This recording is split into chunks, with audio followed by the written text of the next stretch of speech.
Prezados amigos e amigas, uma boa noite para todos nós. Boa noite. Que Deus nos abençoe com a sua paz. Que a presença do Cristo seja por todos nós que aqui estamos, encarnados e desencarnados, sentida, vivida, a fim de que saiamos daqui ainda mais renovados e inspirados para os caminhos da vida. Que a gente possa sentir a alegria desses encontros, desses momentos que são tão especiais em nossas atividades espíritas. Que felicidade podemos ver essa história sendo construída, 24 edições já de semana do Tri-State realizadas, quantos corações por aqui já passaram, quantos corações beneficiados, quantos corações que estão por vir. Esse é o trabalho da doutrina espírita. E aqui nós nos sentimos, na verdade, honrados por todos esses pioneiros que nos antecederam, esperando de alguma maneira retribuir, ainda que singelamente, com as nossas reflexões nessa noite, agradecendo também pela oportunidade de estar de volta a esta casa, revendo corações queridos, conhecendo a novos corações. Que Jesus, portanto, o Divino Mestre e amigo de todos os momentos, abençoe a todos nós nesta noite. O apóstolo Paulo, na sua segunda carta aos Coríntios, capítulo de número 11, nos traz um pouco da trajetória da sua vida. Vamos dizer assim, um curriculum vitae, que é de nos impressionar. Ele não fazia isso, naturalmente, por ostentação, mas para mostrar aos futuros trabalhadores do Evangelho o que é a luta, o que é o trabalho que está proposto, os sacrifícios que nos cabem, naturalmente, dentro das medidas e possibilidades de cada coração. Diz ele, a partir do versículo 24 deste capítulo: em 5 ocasiões, recebi 39 chibatadas. Por 3 vezes, fui flagelado com varas. Por 1 vez apedrejado. 3 vezes naufraguei. Tantas vezes, vivenciando perigos nas cidades, nos desertos, nas estradas pelas quais passava. Muitas vezes, os jejuns e a privação, a fome e a nudez. Mas ele não conta isso como quem se lamenta. Ele nos diz isso como quem enumera prêmios, medalhas, honrarias no trabalho com Jesus. Afinal de contas, depois da cruz, todo sacrifício por amor ao Cristo é troféu.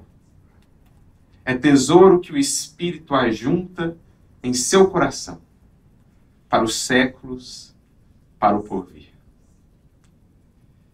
A gente fica a analisar esse currículo, essa trajetória, olhando para as nossas vidas, claro, reconhecendo as proporções, mas pensando também quanto temos dado ao Cristo, quanto estamos dispostos a dar por essa causa. Se aqueles que nos antecederam têm dado ou nos deram tanto.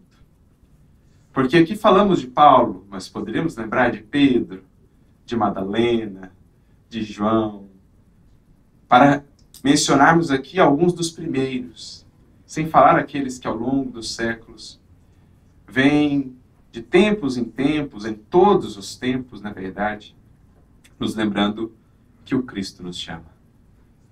Que a festa do reino está aberta, está posta aos que quiserem nela entrar.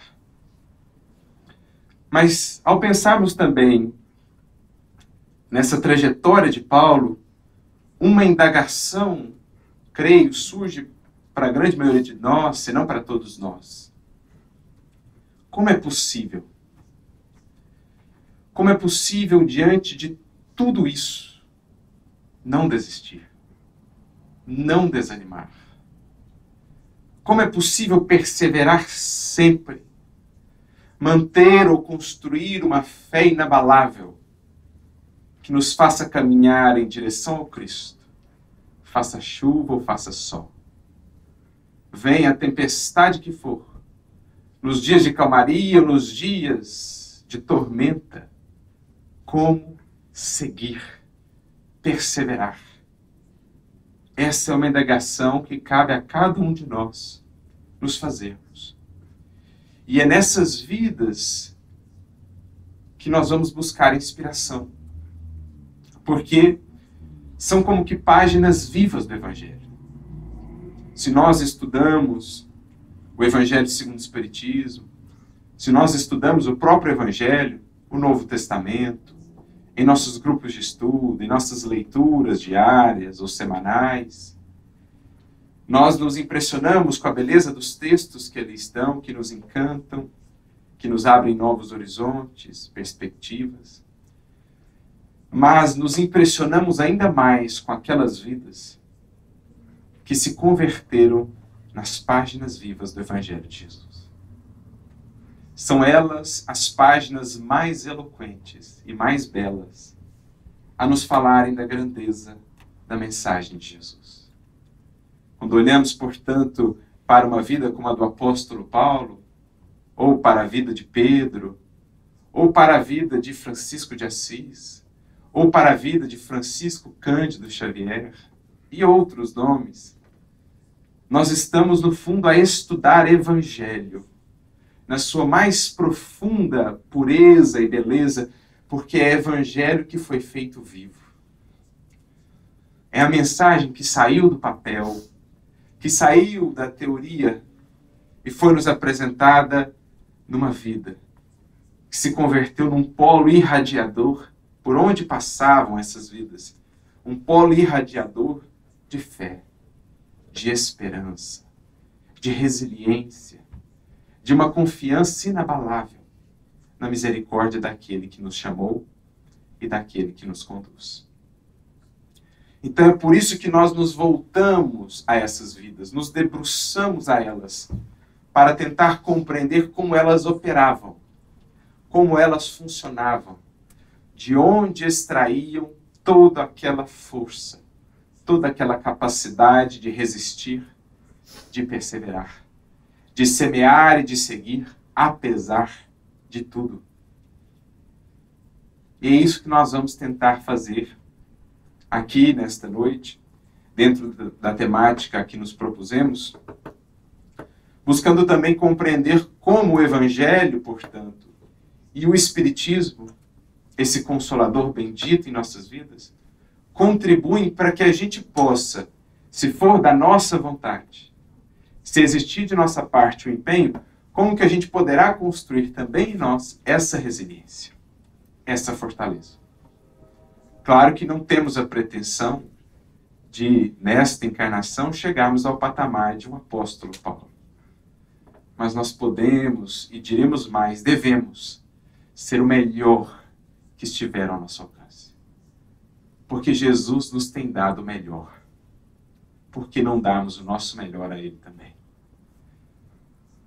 Jesus nos tem dado tudo.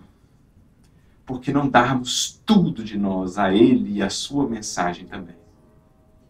Entendendo que dar tudo a Ele e a sua mensagem não significa uma vida apartada do mundo, uma vida isolada, no monastério. Não é essa a proposta que o Espiritismo nos traz. Nós podemos viver integralmente para o Cristo na vida cotidiana, no convívio com os nossos, em casa, no trabalho espírita, em nosso trabalho profissional. Nós podemos entregar tudo a Ele, sendo onde estivermos, mensageiros dessa boa nova, emissários aos corações que nos cercam, emissários de esperança, emissários de luz, especialmente nesses tempos tumultuados que vivemos, onde muitos corações se veem curvar sob o peso do pessimismo, do medo, da dúvida, da aflição, da angústia. Esse é o convite que nos está proposto. E é a partir dessa vida e da trajetória desse grande apóstolo que nós vamos buscar elementos de reflexão que possam ser incorporados à nossa própria vida, gerando a transformação de que precisamos. E para a gente começar a entender o porquê, digamos, de tamanha força e resiliência para resistir a tantas chibatadas, tantas pedradas, naufrágios, incompreensões, calúnias, perseguições, nós vamos recorrer a uma cena que acreditamos seja muito simbólica, que nos é narrada pelo querido benfeitor Emmanuel no livro Paulo e Estevão, no capítulo 4 da segunda parte, quando ele nos conta o que se deu com Paulo, Barnabé, quando ali estavam na cidade de Antioquia, que foi, digamos assim, um ponto inicial, um marco inicial de trabalho para o apóstolo Paulo. Ele que, como nós sabemos, também por essa mesma obra, depois de sua conversão às portas de Damasco, ele passa por um processo bem profundo de imersão em si mesmo, de recomposição do seu sentimento, dos seus caminhos. Então ele passa 3 anos no chamado oásis de Dan, ali mesmo, na Síria. Depois ele volta, passa por Jerusalém, reencontrando os apóstolos que ali estavam, conversa com Pedro brevemente, e até por orientação do próprio Pedro, ele se dirige à sua terra natal, a cidade de Tarso, que fica lá na Turquia. Ali ele passa mais 3 anos, também num processo de muita reflexão interna. Ainda não estava propriamente num trabalho de divulgação do Evangelho, estava majoritariamente num trabalho interno, de consolidação de bases com Cristo. Já ressaltando para nós a importância de construir por dentro, para que tenhamos força para construir por fora. Nenhum trabalhador se sustentará na seara com Jesus sem atentar para esse trabalho interno.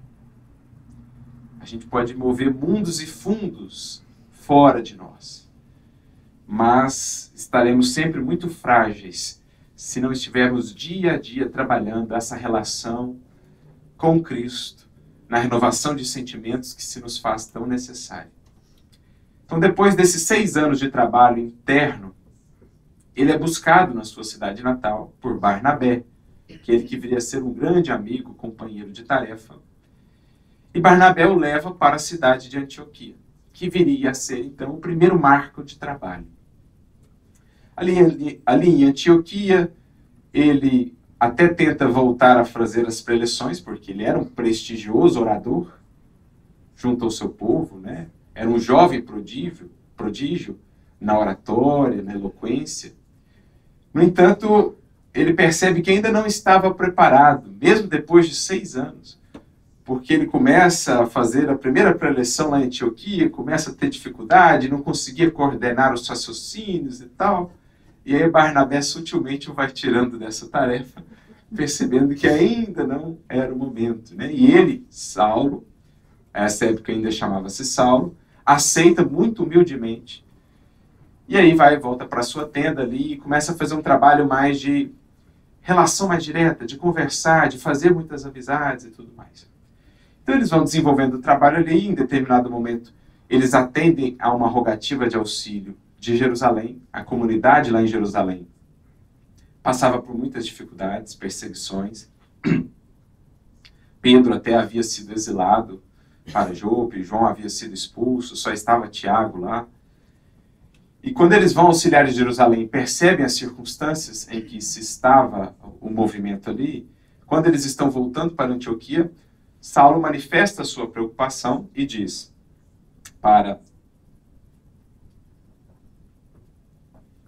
Barnabé, olha, a gente precisa fazer alguma coisa pelo cristianismo, porque se a gente seguir só nesses moldes, a mensagem vai ser abafada por essas perseguições. A gente precisa expandir, a gente precisa ampliar, a gente precisa levar a mensagem adiante. É assim que surge a ideia das famosas viagens apostólicas de Paulo. Barnabé concorda com a ideia e eles resolvem então apresentar aquilo para, digamos, os anciães, né, os personagens mais proeminentes ali da igreja de Antioquia. Então, quando eles chegam de volta em Antioquia, em uma determinada noite, na reunião que faziam ali na casa, Paulo apresenta essa ideia. Olha, nós estamos com essa ideia de sairmos para divulgar a mensagem, levar ela a outros povos, a outras culturas. Primeiro, eles têm uma certa resistência, porque, poxa, nós vamos perder 2 trabalhadores muito dedicados, né? Vai fazer falta por aqui. Mas aí eles vão entendendo a proposta, a importância daquela ideia, porque realmente dizia respeito ao futuro do próprio cristianismo. Paulo sempre teve essa visão, sempre foi um espírito muito visionário. E nós devemos muito do que temos ainda hoje, até hoje, melhor dizendo, por conta desse trabalho visionário que ele teve lá atrás.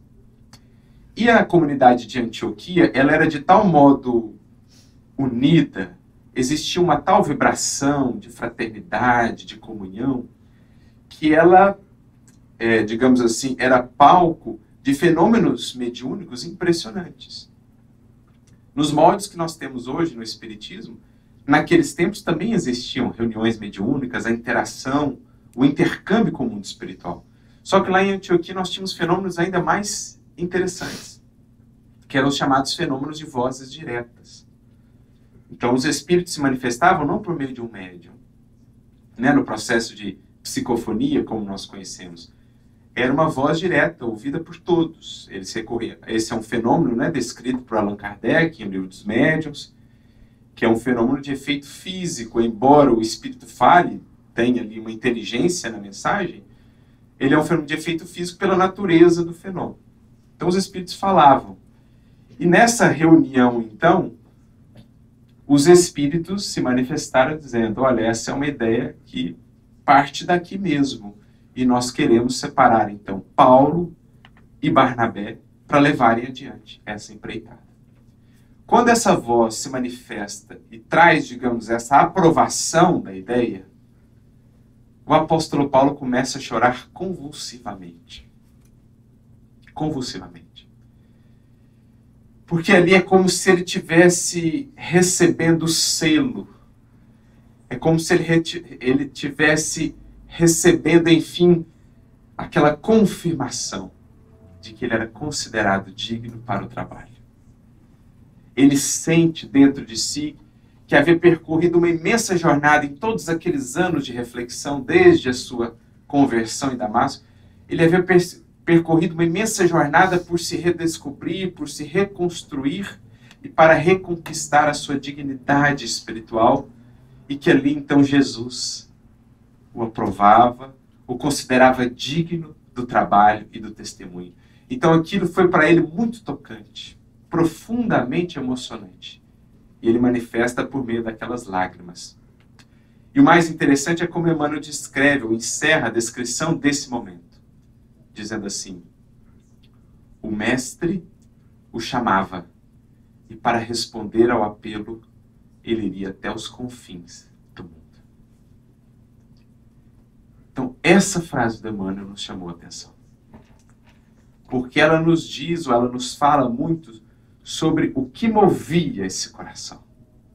O que o levava a ser aquela força indomável em suas realizações. Era aquele chamado. Era o horizonte que o Cristo havia lhe descortinado. E que ele não mediria esforços agora para alcançar. Então a gente já começa a entender o que está por trás da força de espíritos como esse. Tem a ver com o horizonte que divisam, com o alvo que almejam alcançar. O próprio Emmanuel, no prefácio do livro Paulo Estevão, vai nos dizer assim, entre Jesus e Paulo havia um abismo que o apóstolo soube transpor com decênios de lutas redentoras e constantes. A partir do encontro dele com Cristo, em que a luz se faz para a consciência, em que as escamas de nossa cegueira espiritual vão sendo removidas, um novo horizonte se nos abre a partir do contato com Cristo, com o seu Evangelho. E esse horizonte foi o que motivou o apóstolo a, em 30 anos de luta, não medir esforços para alcançá-lo. Trazendo para a nossa realidade, a nossa jornada, é para esse horizonte e para esse alvo que os nossos olhos espirituais precisam se voltar. Porque é isso que há de nos sustentar nos dias mais difíceis. É isso que há de nos dar combustível, estímulo e inspiração para a longa caminhada que temos pela frente. Para o longo, paciente trabalho de regeneração de nós mesmos. Por isso, o apóstolo, talvez, tentando traduzir tudo aquilo que sentia, tudo aquilo que o moveu, deixou depois para nós mais um registro em outra de suas epístolas, agora na sua carta aos Filipenses, capítulo de número 3, versículos 13 e 14. Paulo diz assim, voltando-se ou dirigindo-se a todos nós: irmãos, irmãs, não julgo que haja alcançado, mas se tem uma coisa que faço, é isso: esquecendo-me das coisas que para trás ficam, avançando para aquelas que estão diante de mim, prossigo para o alvo, pelo prêmio da soberana vocação de Deus em Jesus Cristo. Vamos tentar entender o que Paulo está dizendo, porque há muito aqui. Há todo um programa, há toda uma referência para a nossa caminhada. Primeiro, isso foi algo que ele precisou aprender a duras penas, mas ficou sendo para nós um exemplo e uma referência. Alguém que muito se equivocou. Qual de nós não estará nessa condição? Especialmente quando analisamos a trajetória do Espírito e não somente desta encarnação. Mas qual foi uma das primeiras e mais fundamentais lições que Paulo nos trouxe? Quando ele cai da montaria às portas de Damasco, ele poderia muito bem se prender nos raciocínios, nos pensamentos, nas lembranças, em torno dos seus equívocos. Poderia ficar a se lamentar indefinidamente os erros cometidos, os desvios, os caminhos equivocados. No entanto, qual a abordagem que ele adota? Ao invés de se prender naqueles anos de perseguição que já movia os cristãos, em tudo aquilo que havia, ele simplesmente volta-se ao Mestre e diz: Senhor, que queres que eu faça? Lição fundamental, gente. É o mesmo que ele vai dizer no versículo que acabamos de ler. Uma coisa tenho feito, esquecendo-me das coisas que para trás ficam, avanço para as que estão diante de mim. Na frase, Senhor, que queres que eu faça? Ele ensina-nos a como lidar com o passado de equívocos, remorsos ou culpas. É voltarmos os olhos para o porvir e convertermos equívocos, culpas e remorsos em responsabilidade, em disposição e boa vontade de realizar. Passado, simples referência, mas não local de residência. A ele visitamos para ver, para aprender sobre como não fazer mais, mas nele não ficamos, porque os nossos olhos precisam estar voltados para frente, para o futuro, para a esperança que nos acena, uma vez que o Evangelho já chegou à nossa vida. Então, aquele encontro de Jesus com ele é, de certo modo, um símbolo do encontro do Evangelho com as nossas vidas. Diante do Evangelho, do horizonte que ele nos abre, né, as perspectivas que vamos tendo da misericórdia de Jesus, da esperança, da indulgência dele para conosco, da paciência da espiritualidade para conosco, diante de tudo isso, prendermos no passado seria extrema ingratidão. Porque não espero alto que fiquemos a lamuriar, a lamentar o que foi, o que poderia ter sido. Espero alto, espero Cristo que saibamos converter agora o tempo que temos, o daqui por diante, em realização, em operação. É para isso que esse horizonte nos é aberto. É para isso que o Evangelho chega até nós. Para que o passado seja analisado como material de aprendizado, mas para que nos foquemos no presente em que somos chamados a operar, visando o futuro que sabemos um dia veremos de alcançar. Então é isso que ele está dizendo. Primeira lição, não se prenda ao passado. Visite-o, vez por outra, a título de aprendizado, mas volte os teus olhos para o futuro, para o alto, sem esquecer dos pés bem seguros, bem embasados no presente.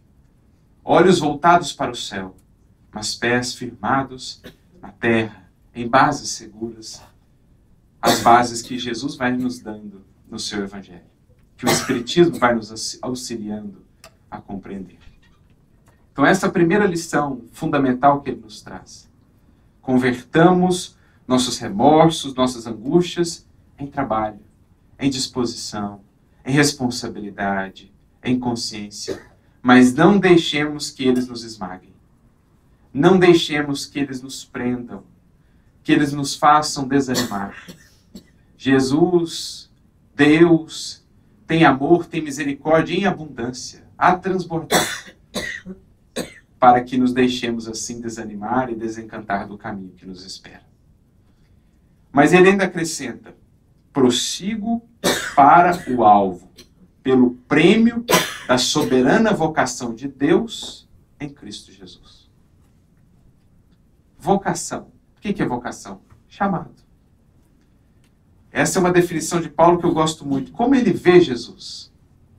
Pelo prêmio da soberana vocação de Deus em Cristo Jesus. O que ele está dizendo? Que Jesus é um chamado de Deus à humanidade. Jesus é um convite. Jesus é um desafio. Jesus é uma convocação. A vida que vai caminhando sem rumo, a vida que vai caminhando com um fardo pesado, o fardo do desânimo, dos seus conflitos internos, das mágoas, dos ressentimentos, do orgulho, do egoísmo, todos esses fardos pesadíssimos de se carregar, aqueles que não conseguem vislumbrar um horizonte mais amplo, né, para aqueles cuja vista se detém apenas no aqui e no agora, Jesus representa para todos esses, para todos nós, um grande chamado de Deus à expansão de horizontes, de compreensão, de entendimento do que é a vida, seu propósito e a nossa destinação. Isso é o que é o Evangelho. Ainda mais quando expandido, explicado e desenvolvido pelo Espiritismo, que o vem reviver, relembrar, mas também explicar e ampliar. É o chamado, é a vocação que mais uma vez nos procura. A nós que muitas vezes nos vemos perdidos, tão voltados apenas para o aqui e para o agora, tão imersos e mergulhados nas preocupações que dizem respeito única e exclusivamente à vida material, tão focados só naquilo que é tão transitório, aquilo em que muitas vezes investimos todo o nosso tempo e todo o nosso esforço, aquilo a que nos apegamos demasiadamente e que somente nos responde com desencantos e desilusões, a esses que temos estado nessa condição, a aqueles que já estão se cansando de viver como cegos para a grandeza da vida, é a esses que o chamado, a vocação do Cristo, ressoa ainda mais poderosa. àqueles que anseiam por uma vida maior do que a estreiteza que a vida material pode nos dar. Aqueles que não se contentam mais com a simples satisfação dos sentidos, com os simples prazeres ou com os simples prazeres materiais. O chamado do Cristo ressoa mais retumbante àqueles que anseiam por vida abundante. É isso que ele entendeu, é isso que ele viu em Jesus. Porque ele que havia buscado a paz durante toda a sua vida e havia conseguido todas as prerrogativas possíveis, ele tinha a juventude, ele tinha prestígio, influência, poder, fortuna, tudo. E, no entanto, sentia-se limitado, sentia ainda o peso daquela vida estreita. Em Cristo, ele percebe aquela expansão infinita, a infinitude do amor, do que é eterno, do que não perece, do que não passa, do que o tempo não consome. É isso que a sensibilidade do seu coração, naquele momento, pôde perceber. E uma vez que pôde ver isso, ele elegeu esse horizonte que Jesus lhe abria, que o Evangelho lhe descortinava, como seu grande alvo, como a sua meta de vida. E na jornada, amigos, na nossa jornada espiritual, teremos tanto mais força, tanto mais resiliência, quanto mais amplos, profundos e belos forem os horizontes espirituais que conseguimos alcançar. Se a nossa vida, se o nosso olhar se detém só no hoje, no aqui, no agora, nas posses materiais, naquilo que fazemos aqui na matéria, nossa fortaleza perante as lutas e vicissitudes da vida terá a dimensão dessas coisas, efêmeras, frágeis, passageiras. Assim também a nossa segurança, assim também a nossa confiança terão a natureza daquilo que elegemos como alvo, daquilo que conseguimos enxergar. Quem, no entanto, expande os seus horizontes espirituais, expande também dentro de si as forças para alcançá-los. Quanto mais sublimes os horizontes entrevistos, mais sublimes as forças que o Espírito encontrará em si para chegar a esses horizontes. Porque são os horizontes que nos fazem mover, que nos fazem caminhar. São eles que conferem sentido à própria caminhada. Se não há horizonte, por que caminhar? Se não há meta, se não há alvo a ser alcançado, por que buscar elementos de contornar os obstáculos? A quem não tem um objetivo, não existe também caminho, nem tampouco a disposição de caminhar. É o que um poeta certa feita disse, quando indagado a respeito da finalidade da utopia. Para nós aqui, vamos entender a utopia como sendo esse horizonte, esse alvo que a gente consegue divisar. Perguntaram para ele, para que serve isso? Porque a gente caminha 10 passos, parece que esse alvo caminha mais 10 passos. A gente avança 5 passos, parece que esse horizonte está 5 passos mais à frente. Para que então? E ele então responde, justamente para isso, para que você siga a caminhar. E é o que Paulo sentiu, entre ele e o Cristo, um abismo. Mas era um abismo digno de ser transposto. Era um abismo pelo qual valia a pena lutar. Porque o resultado era estar um passo mais próximo de Jesus a cada dia. Entre nós e o Cristo há esse abismo, mas só o fato de sentirmos que estamos um passo mais próximos do Cristo nos proporciona felicidade, alegria, contentamento tais que vale a pena todo o preço desse passo. Tudo que ele envolva, toda luta e todo sacrifício.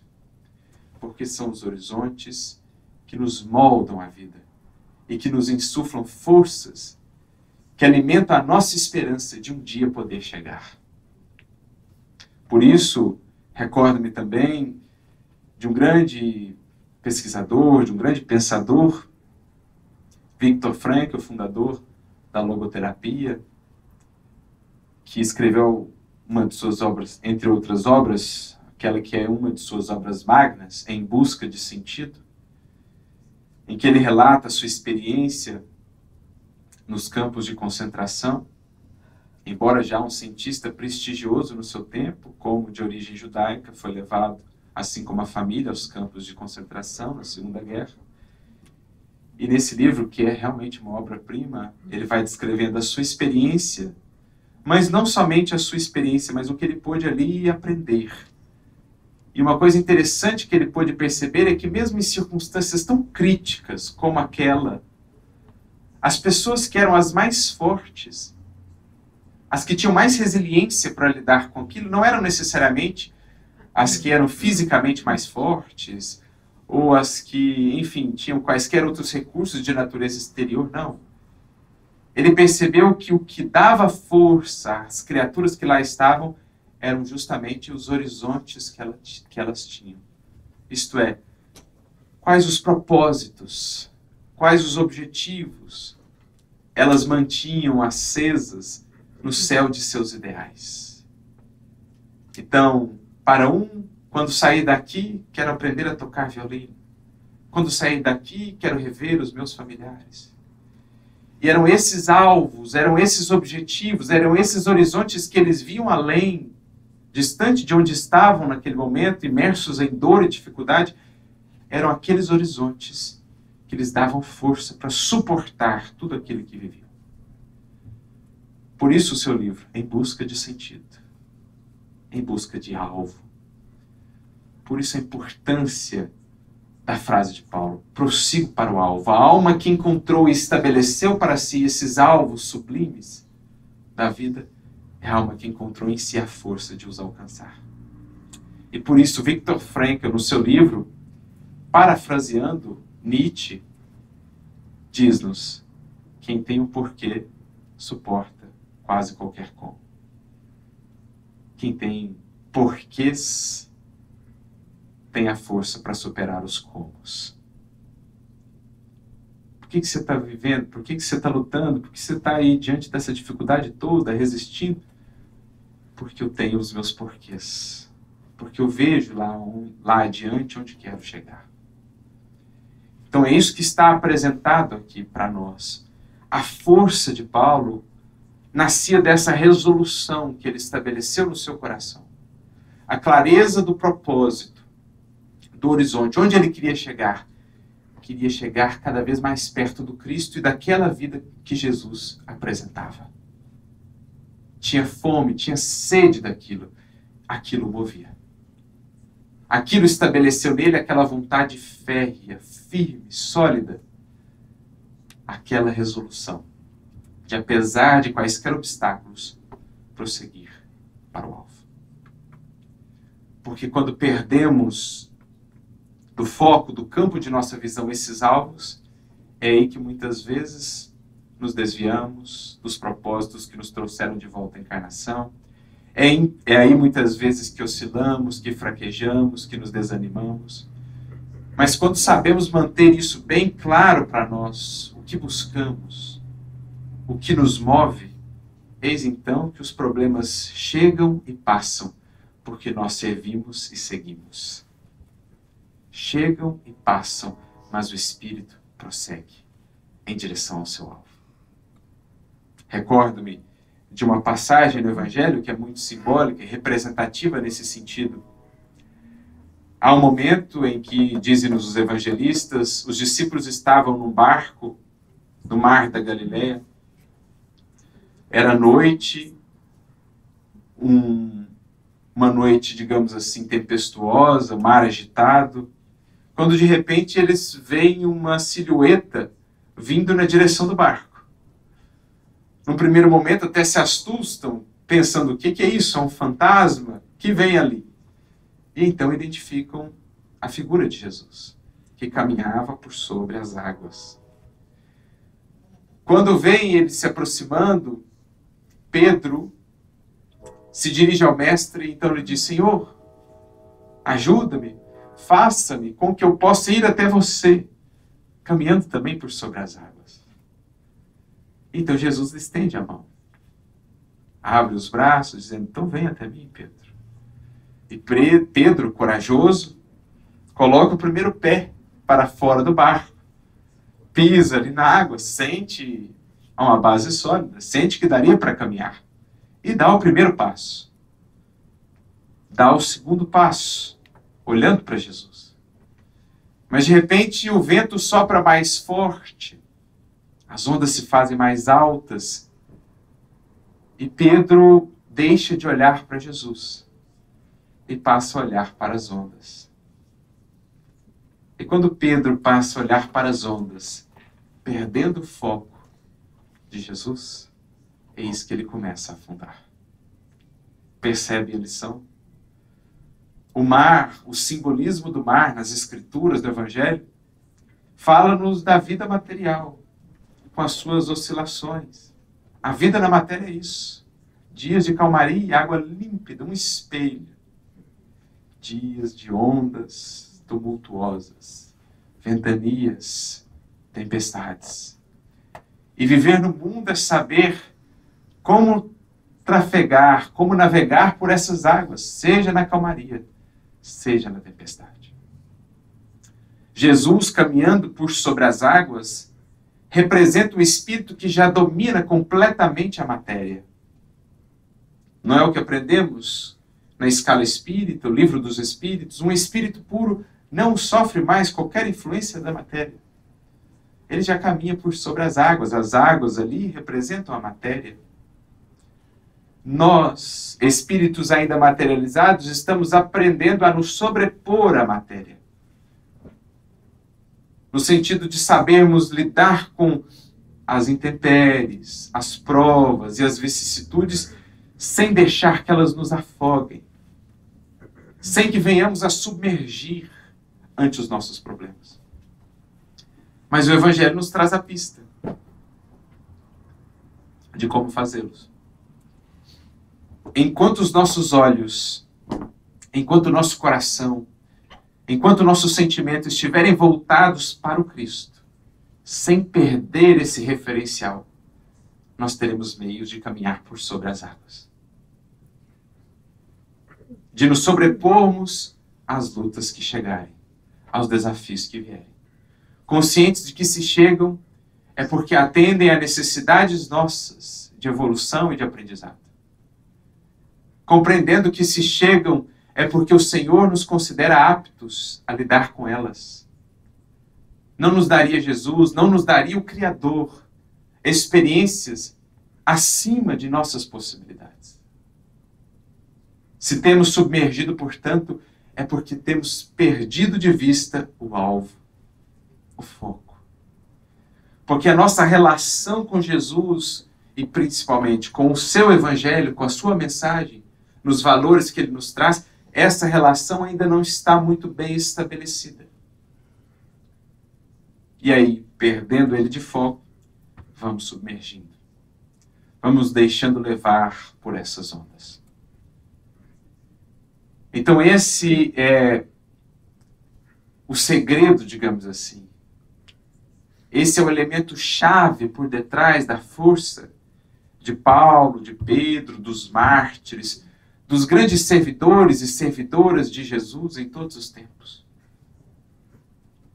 Nunca perderam de vista esse horizonte tão belo, tão sublime, que o Evangelho e mais tarde o Espiritismo viria nos abrir.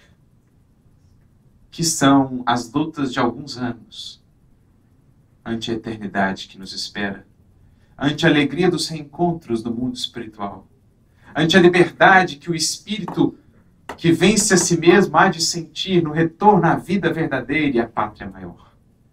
Que são as lutas aqui? Que são as dificuldades?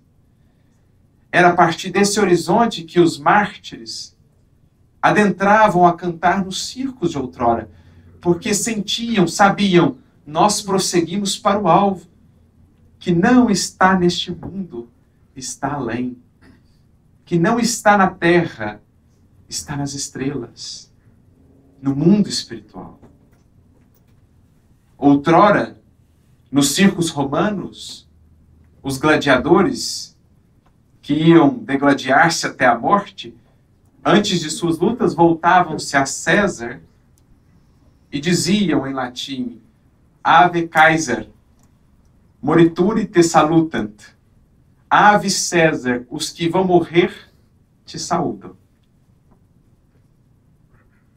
Mas os romanos ficaram impressionados quando aqueles seguidores, então, do Nazareno, de repente, lançados às feras, prestes a serem mortos, voltavam-se à plateia e nos seus cânticos de louvor a Deus, diziam: Ave Cristo, os que vão viver para sempre te saúdam e glorificam. Porque esse era o alvo que transcendia a vida. E por isso, aquela força, aquela fé, transcendia a luta e o desafio. Isso o que Paulo consolidou no seu coração. Isso que cabe a cada um de nós. Investir em alargar horizontes pelo Evangelho e pelo Espiritismo.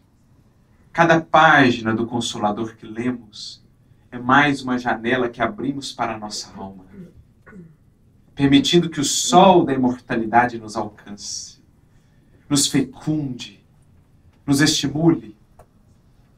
Cada página do Espiritismo, cada lição de Jesus sobre a qual nos debruçamos é mais uma fresta, são cortinas que são abertas ao Espírito para que ele contemple a vida que o espera.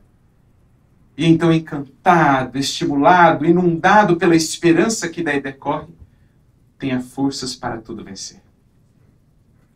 Recordo-me, já que falamos dos mártires, do caso de um outro mártir. Chico é quem nos conta esse acontecimento. Inácio de Antioquia, discípulo de João Evangelista, um dos chamados pais da igreja, porque deixou também muitos documentos que foram muito importantes a respeito do cristianismo nascente. Conta-se que, certa feita, ele foi preso, levado até Roma, para que pudesse ser martirizado.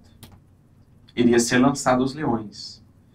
E ele, em suas epístolas, dizia, falava de todo desses acontecimentos, daquilo que estava por vir, e dizia: quero mais é ser trigo de Deus na boca dos leões.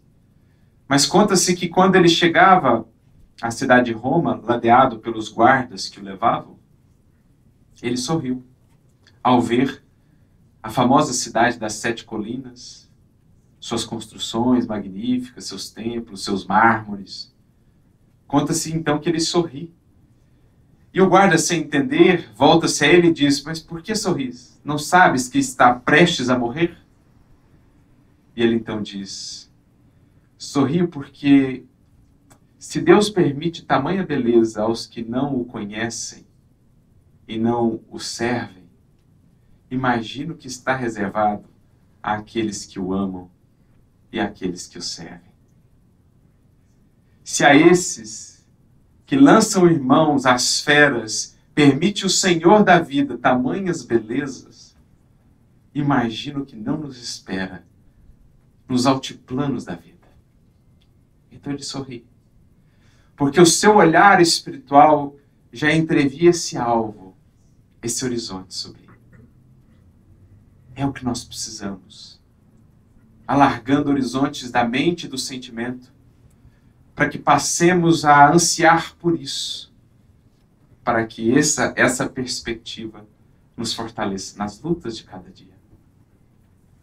Porque o convite, o chamado a essa firmeza no trabalho segue sendo lançado. E é o que Emmanuel vai nos dizer no livro Vinha de Luz, capítulo de número 50, quando ele comenta sobre esse versículo que nós mencionávamos: prossigo para o alvo. Emmanuel vai dizer assim: quantos aprendizes, quantos corações hoje estarão dispostos a essa jornada, à construção dessa solidez. Porque ele acrescenta: os convites têm sido espalhados para o sublime banquete, mas muitas vezes em vão. Ele acrescenta: a maioria dos que têm recebido os convites se revelam operários fugitivos, hesitantes, que oscilam em seus propósitos na disciplina, perdem de vista a obra por fazer, desinteressam-se das lições necessárias e esquecem as finalidades da permanência na Terra. Porque o mundo cerca-nos com muitos outros convites, que, diferentemente do convite do Cristo, não nos levarão a esses horizontes sublimes. O mundo cerca o espírito encarnado com muitas ilusões, com muitas seduções, caminhos ilusórios que já temos percorrido por tantas vezes e por tantos séculos. Enquanto que o caminho do Cristo segue sendo, para a imensa maioria de nós ainda, o caminho da novidade, o caminho da boa nova. Recordo-me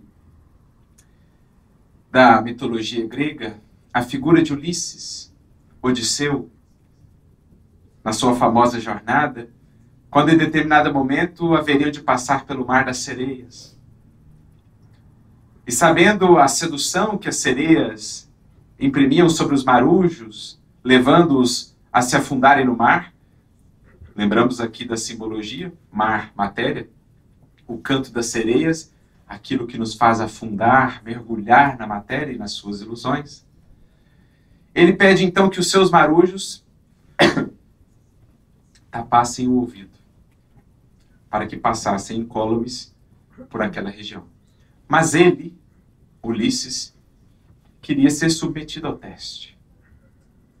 Queria estar de ouvidos abertos, para medir a força da sua resiliência, do seu compromisso, para com o alvo que ele queria alcançar. Então ele diz aos discípulos, ou aos seus companheiros ali, que o amarrassem no mastro da embarcação, para cruzar aquele mar. Estabelecendo assim para nós uma metáfora das mais belas na história da mitologia, trazendo-nos uma orientação similar à que temos no Evangelho.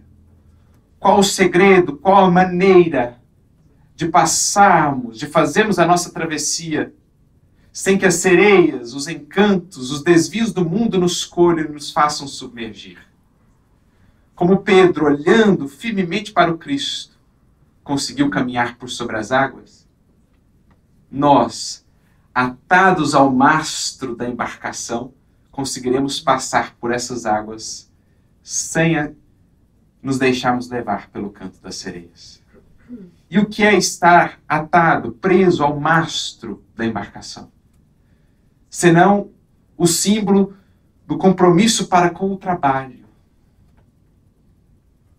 a fidelidade aos nossos deveres, a disciplina nos afazeres que nos competem, a partir do conhecimento que o Evangelho e o Espiritismo nos trouxe.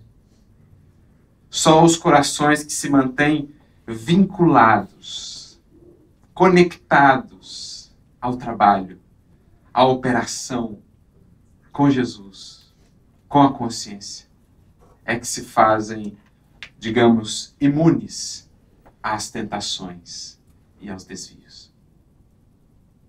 É o que Paulo também diria a João Marcos, à época ainda jovem, mas também a todos nós.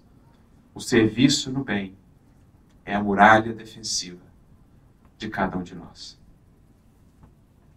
Longe disso, longe do trabalho que nos compete, ocupando, vinculando a mente e o coração ao bem e ao serviço. E longe dos horizontes, perdendo de foco e de visão os horizontes tão mais amplos que nos chamam para além dessa vida, nós fatalmente vamos nos perdendo nos caminhos. Mas se soubermos manter os nossos olhos, ou o nosso olhar espiritual bem focado, se soubermos realmente nos vincular ao serviço e às disciplinas que nos competem, não há o que temer. Venham as lutas que forem, cantem os cânticos que forem, nós estaremos focados, como Pedro, caminhando por sobre as águas, desde que de olhos voltados a Jesus. Por isso, engrandeçamos cada vez mais os nossos horizontes, pelo estudo. Alarguemos a nossa visão espiritual pela comunhão com os benfeitores, no trabalho, no serviço, recorrendo à oração, a fim de que se faça luz sempre nova, sempre mais ampla, a iluminar os nossos caminhos. E então, vendo para onde vamos, mantendo o foco do que nos compete alcançar e desenvolver, os caminhos, os atalhos, as ilusões e os abismos não terão força suficiente para nos desviar daquilo que nos cabe. Os obstáculos serão contornados, porque depois dele, ou deles, para além deles, veremos o que nos espera, que faz com que cada um desses obstáculos se torne tão pequenino diante da grandeza do horizonte que está por detrás. É o que Kardec nos diz no seu bonito texto do capítulo 2 do Evangelho segundo o Espiritismo, quando nos fala do ponto de vista. O Espiritismo nos faz ver as coisas de tão alto e tão longe, que qualquer que seja o problema e a dificuldade de agora, tendo por pano de fundo a eternidade e a infinitude do amor e da misericórdia de Deus, se tornam bem pequeninos, bem contornáveis, bem suportáveis em nossa jornada. Enriqueçamos-nos de horizontes. Não desperdicemos a riqueza da literatura espírita, que são outras tantas janelas que se abrem para a nossa alma, permitindo que a luz desse sol que é Jesus nos venha convidar para a grandeza da vida que a todos nos espera. Ouçamos ecoar dentro de nós essas palavras de Leon Denis, quando nos diz a respeito daquilo que o Espiritismo nos traz, o conhecimento do porquê da existência. Leon Denis, no seu livro Depois da Morte, capítulo 42, nos dirá: esse conhecimento do porquê da existência é de consequências incalculáveis para o aperfeiçoamento e a elevação das criaturas. Quem sabe para onde vai, pisa firme e imprime um impulso vigoroso a cada um de seus atos. Quem sabe para onde vai, quem sabe o que busca, em nosso caso, Jesus, tem segurança nos passos, tem vigor, tem esperança como combustível. E mais adiante, Leon Denis ainda conclui: ditoso, isto é, feliz, aquele que nesta vida cheia de trevas e de embustes, caminha corajosamente para o fim almejado, para o ideal, para o horizonte que descortina, que conhece e do qual está certo. Ditoso, feliz aquele que, inspirado em boas obras, se sente impelido, estimulado por um sopro do Altíssimo. Os prazeres lhe são indiferentes. As tentações da carne, as miragens enganosas da fortuna, não mais dispõem de ascendência, de força sobre ele. Viajor em marcha, só aspira ao seu alvo e para ele se lança. Viajores em marcha, que aspiremos, que ansiemos cada vez mais por esse alvo, Jesus, que nos espera de braços abertos para o encontro definitivo na eternidade. A todos, portanto, muita luz, muita paz, que sintam vibrar em si essa força e essa inspiração, levando-nos cada dia mais, que seja um passo mais próximos do Mestre. Que Ele abençoe e ampare cada um. Muita paz.